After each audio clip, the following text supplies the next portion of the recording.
Hello everyone, Derek Johnson with Tatango.com. Today we're doing a video follow-up on AT&T's announcement of no more shared shortcodes. So this caused a lot of issues in the industry, primarily because people that are on shared shortcodes didn't know what to do. So luckily for us, we've been in contact with AT&T and we've got further clarification. And I think really the information that we're going to put in this video for those people and the brands and the organizations that are on shared shortcodes, there is a place to go, there is a plan, and I'm going to tell you all that in the video. We'll also link to the original video in the description below if you want to see it. So first off, I'm going to be reading from the screen. So if you see my eyes go down here, that's because I want to get this accurate, because it is very important to a lot of brands, organizations that are using shared shortcodes. So first off, for the people that have no clue what I'm talking about, a shared shortcode is a 5 to 6 digit phone number that is used to send, most of the time, mass messages, mass text messages or MMS messages to customers, organization members, whoever it is on the other end.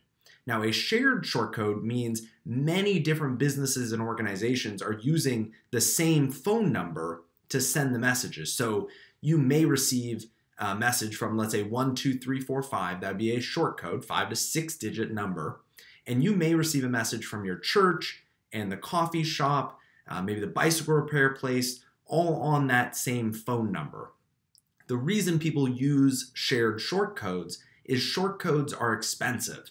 So they can be anywhere from $500 to $1,000 a month just for your own phone number. So what a lot of people did is they started sharing the short code, which essentially meant that many different brands and organizations can use the same code and essentially not pay the $500 to $1,000 a month for their own code.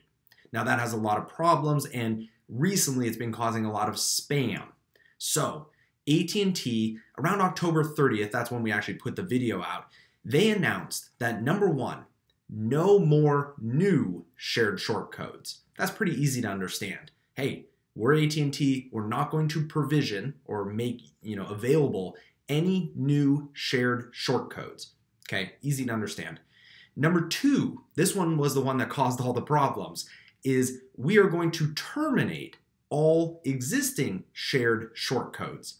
This caused problems because the church, the fire department, the business, the bicycle shop, whoever it is, if you're on a shared short code, you're like, whoa, that's a big issue because I use a shared short code. What am I supposed to do? And here's, I think, where the issue came, it generated from. AT&T, and I'm reading from the screen here to make sure I'm 100% accurate, AT&T has publicly said 10-digit long codes are not, so just go back a little bit, 10-digit long code is like a regular phone number. So a lot of people, instead of using a shared short code or a short code in general, they use a long code, which is a 10-digit phone number, kind of like the phone number that I have for this phone. So AT&T, though, has said publicly 10-digit long codes are not sanctioned, supported, or recognized A2P, application to person, so software to people, messaging channel, and is considered a gray route to the carriers. So this was the problem, is AT&T came out and they said no new shared short codes, understandable, and then existing shared short codes will be terminated. So the business, the church, the fire department that are using a shared short code, they don't know where to go because most likely they don't have the money to buy a dedicated short code. If you do have the money, you should start moving right now to a dedicated code.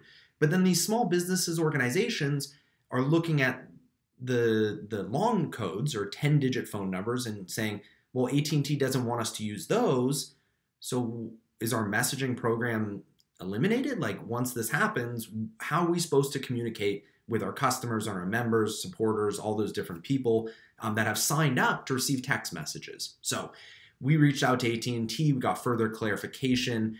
I think it all makes sense now. Here's the plan going forward. And again, plans change, but if you keep kind of tuned to our YouTube videos, we'll try, as we hear more information, we hear things out in the market, we will let you know. So make sure you're subscribed to our videos. So Here's the current situation if you have a shared short code. Right now, AT&T has essentially just put everybody on notice saying, hey, everyone that's using a shared short code, eventually you will not be using a shared short code. That caused the initial problem. With further clarification though, AT&T has come out and said, we have this new thing called and I'm going to read it from here, a commercial 10-digit long code program. This is going to be the new kind of shared short code.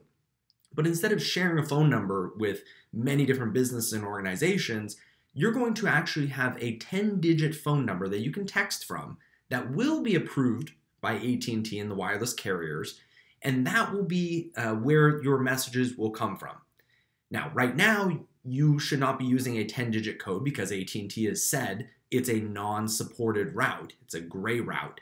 So what are you supposed to do? If you're on a shared short code right now, you're essentially supposed to think about that in the future you will have to transition to a 10-digit number. But right now you should not transition because it's still a gray route. So stick on your short code messaging, continue to send messages, opt people in, but be aware that AT&T has been nice enough to really tell you what is coming up in the future. So let's talk about the future.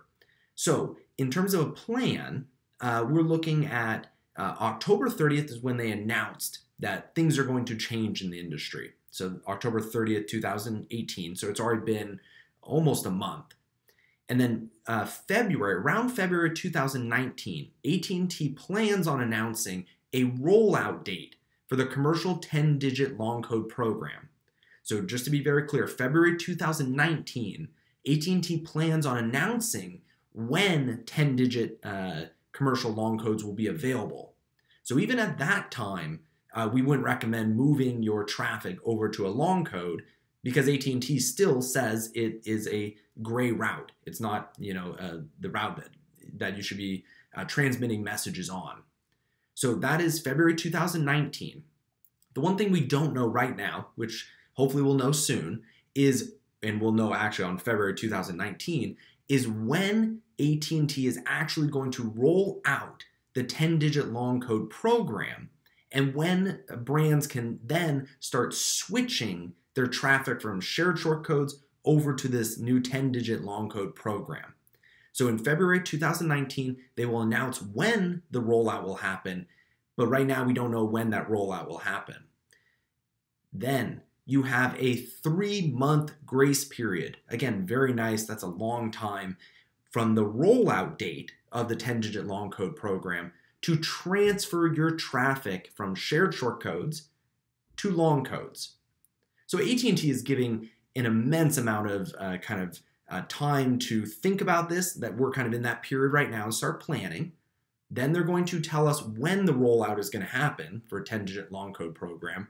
Then it's going to happen, and then they're going to give 3 months grace period to move your traffic over. So it could be, March, April, somewhere around that range. Again, we don't know right now, but expect in February 2019 that they actually tell us when the rollout will happen. And then you got that 3-month grace period.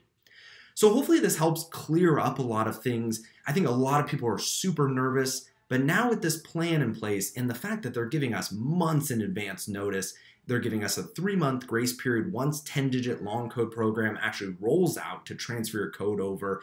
And also you have dedicated short codes over here. If you have the money, you can start doing that right now. I think this is a reasonable rollout process. I think they've been extremely reasonable in working with the industry, clarifying a lot of things. But for anybody that's on a shared short code, expect 2019, kind of in the first quarter, second quarter area, that you will have to move your traffic either to a dedicated short code or to a long code. And at that point, for long codes, they will be approved by AT&T and the different carriers. So it's a whole new ball game for messaging. Now we have short codes, and they'll really at the end of 2019 will be only dedicated short codes, and then all that shared short code traffic will move to this new commercial 10-digit program, which is brand new to the industry. So hopefully that clears up a lot of stuff. If you guys have questions, please let us know in the comments below. We will do our best to answer them. And stay tuned to our YouTube video and subscribe to our YouTube videos, because we will be releasing information as we get it, and then we'll pass it on to you, like when actually the 10-digit long code program will be available and when that 3-month grace period starts. Again, my name is Derek Johnson with Tatango.com. Questions, comments, feedback, leave it below. Thanks, everyone.